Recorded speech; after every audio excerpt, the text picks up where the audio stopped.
Bale ito pala lahat ng loot na nakuha ko sa 7-Eleven run. Medyo konti ito dahil pagkatapos ng 10 kilometer race ko ay hindi na ako pumila. Sobrang daming tao. Hindi ko na kayang pumila pa ng pagkahaba-haba. Pagod na yung paa ko. So 12 AM pa nga lang umalis na kami ng asawa ko dito sa amin. Kasi malayo-layo nga rin sa amin yung Philinvest City kung saan gaganapin yung 7-Eleven run.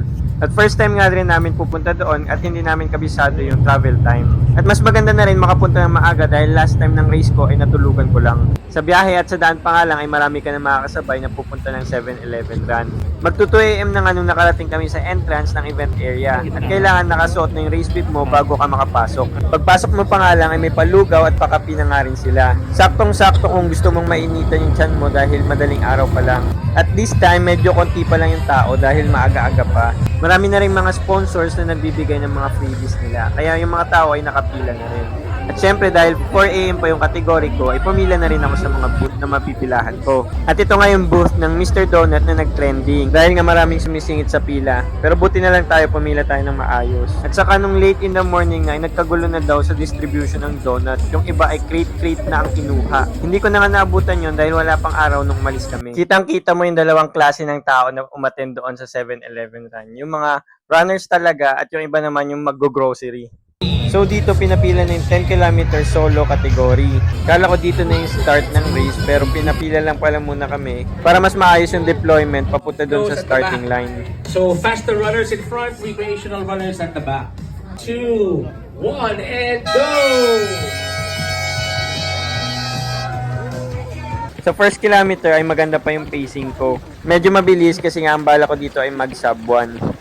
Pero pagdating ng 2 to 3 kilometers ay nararamdaman ko na yung fatigue sa paa ko. Kasi ilang days before the race and even the night before the race ay tumatakbo pa rin ako or nagja-jog. Kaya natutunan ko dito na dapat may rest or recovery talaga para malabas mo yung full potential mo sa race. Overall, masaya pa rin naman ako sa performance ko para sa official race ko ng 10 kilometer category.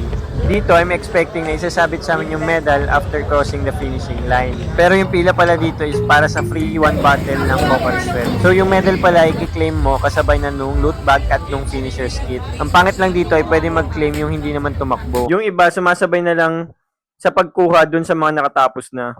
Which is unfair para dun sa tumakbo talaga sa categories nila.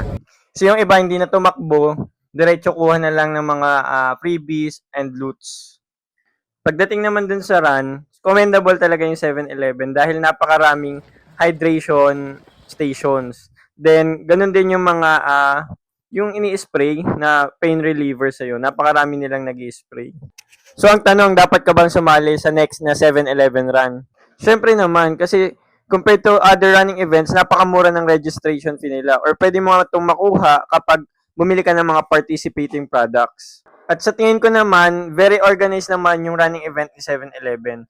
Ang di lang organized doon ay yung mga taong umattend doon. Pero for me, dapat mag-impose si 7-Eleven ng new rules sa pag-distribute ng loots and medals. Thank you pala sa asawa ko na sumama at naghintay sa akin sa race. Sinuot ko na nga rin kaagad yung finisher shirt na para sa iba ay basahan daw dahil sa quality nito.